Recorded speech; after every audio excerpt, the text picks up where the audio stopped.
My name is Justin Wetzell. I'm fighting in the UFL Bantamweight Grand Prix August 12th in the semifinals. So look, your last fight was amazing, and that has earned you this one. How excited are you to get back in the cage on August 12th? I'm really excited to get back in the cage August 12th. What I really like about the UFL structure is with this tournament is after the fight was over, immediately after the fight's over, I have my opponent, a day, and a location set to go. So, it's 13 weeks after my last fight. I know I have like a few weeks to take it down a little, and then when I can like reamp that training going back up. I'm very excited to fight August 12th, and more importantly for the UFL in general. I love the way they've been treating me. I love their structure. They're a very, very professional organization. They treat their fighters right. I'm really looking forward to fighting for them again. After your fight, you got to stare in your opponent's eyes, Brandon Lewis. So what do you think of this matchup? What are your thoughts on what excites you about fighting Brandon for the semi-final card? Yeah, so Brandon is he's a tough fighter, man. I've seen him fight before I even knew I was going to fight him or it was a potential. I had seen him fight on a Contender Series and some other regional shows. He's durable, man. He gets hit a lot. I plan on doing that. That being said, he's not someone that I don't think he's never been finished. His 2 losses are by decision. He can go the full 15 minutes and take a beating while doing it. So for me, I need to make sure, I'm in really good shape, but dotting all my I's, crossing all my T's, making sure I'm good for 15 minutes straight, because I might, hit him with the kitchen sink, but the guy still stands. The guy still stays there. What excites me too about this is a fight where I can showcase all my mixed martial arts skills. My last opponent, Enzo Martinez, was a really, really, really dangerous Muay Thai striker. Not that Brandon is not dangerous on the feet. He is. He throws good high kicks, good overhands. But with Enzo, I couldn't make any mistakes on the feet, right? And I knew he had a missing game in his wrestling. So I was just going to exploit and take advantage of that. Whereas this fight, I don't feel like I have to go to that, right? I don't have to take him down. I can work all aspects of my game. So that kind of excites me that I can my full well-rounded game. The other side of it is we know who potentially you could face in the finals. So there's 2 fighters on the other side of the bracket. You've got Valodia and you've got Amun, which is a great fight as well. Have you ventured to look at their fights, and do you have a prediction as far as who you think will win that fight, or who you would prefer to face in the finals December 16th? Yeah, I'd say Amun is the tougher of those 2. I watched those 2 fight in, I think it was February. How do you pronounce the other guy's name? Valodia. Valodia. Yeah, he was losing that fight against Phil Caracappa. He was on his way to losing that decision pretty one-sided, and then boom, just comes in with boom again, right? Like you can't let that guy hit you with that, and that's what's great about MMA. This stuff can change instantly. I remember watching that live actually on my computer. It's like, whoa, like I freak out just like you guys were. I don't want to. Neither of them are easy fights, but I think Amun is a tougher fight for sure.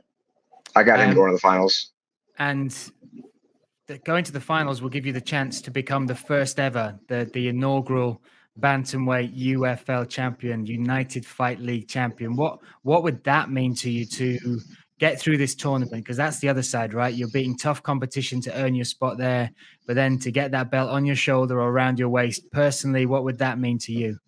To win the UFL bantamweight title would mean everything. I had a big setback last year in November. The UFL contacted me.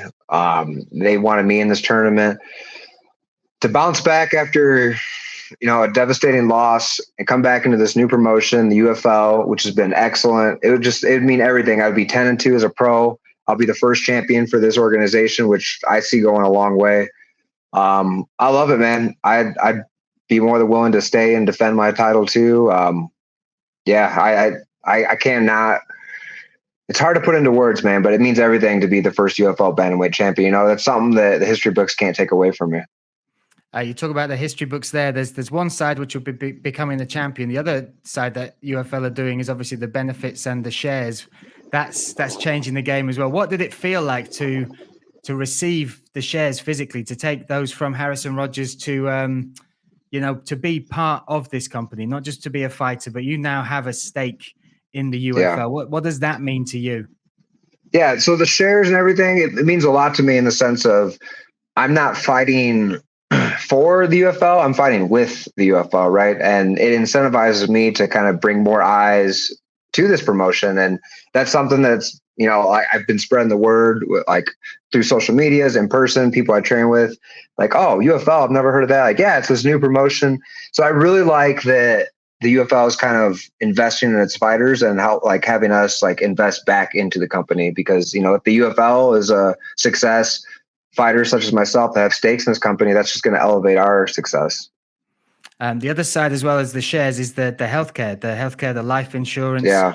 Could you ever have imagined that a promotion would do that for fighters? And what does it change with you and your preparation, knowing that you are being looked at after outside of the cage as well as, in it? Yeah. So when Sophia hit me up and told me about that, I was like, wait, outside and everything? Like, it was really, really unique. I won't say that I'm training harder now or I'm being like more reckless with my training. I'm still going all out. I'm still training as hard as I was, but there is that nice peace of mind in the back of your head that's, I'm covered if something does happen to me. I've had injuries before in the past and didn't really go and seek attention, just kind of did my own home remedy, YouTube remedy, right? But now, I mean, that's not really a thing. Like I said, I still train super hard, get my bumps and bruises, but it's nice knowing if something really bad happens, I'm going to be taken care of. Your last fight was, and again, you executed the perfect game plan, and it was such a dominant, again, you've highlighted over a dominant victory over a very dangerous opponent. For people that have never seen you fight before, for UFL fans that will tune in for the first time, what could they expect from a Justin Wetzell fight? I'm going to be relentless with my pace. I'm going to put pressure on. I'm just always going to be moving forward. That doesn't mean in a straight line, right? I'm going to create angles. I'm going to be going in and out. But when I fight, I put on a relentless pressure and a relentless pace with my wrestling, but also just pushing the action, man. I like to, when I see someone get tired, I feel like almost like a vampire, right? Like I'm sapping their energy from them, and it's like giving me like extra cardio, if you will, right? Yeah, I'm a well-rounded fighter. I'm going to be good in every single area, especially in this fight. And how do you see this fight finishing? How do you see yourself getting your hand raised and earning that spot in the finals? Yeah, in all honesty, I think Brandon's a really hard guy to put away. Can I finish him? Absolutely. I think if I get a good position on the ground, I can submit him. I think I have a lot of power in my hands and my feet. If I can land a good punch or kick, I know I can put him away. But with that being said, Brandon is a very, very tough and durable fighter. So I think this could go all 15 minutes. I don't think he's not going to give anything up to me. He's going to make me work hard for it. But I know I can get a 30-27 decision for sure. And the other thing that's unique about you is the eyepiece you come with. Tell us the story behind that, because it's some look and it's a serious bit of kit, mate. I saw it up close, and it's not some toy shop sort of bit of plastic. It's real. Yeah. So growing up, man, I was a huge Dragon Ball Z nerd. Kind of, I don't want to say that's what got me into fighting, but it definitely turned me on to like martial arts and stuff like that. And growing up, just was always into it. And something with fighting, man, is we have to stand out.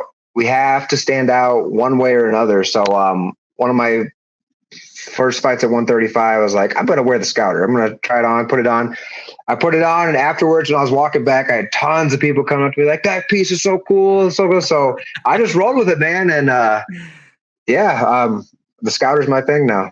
That's great. I love it.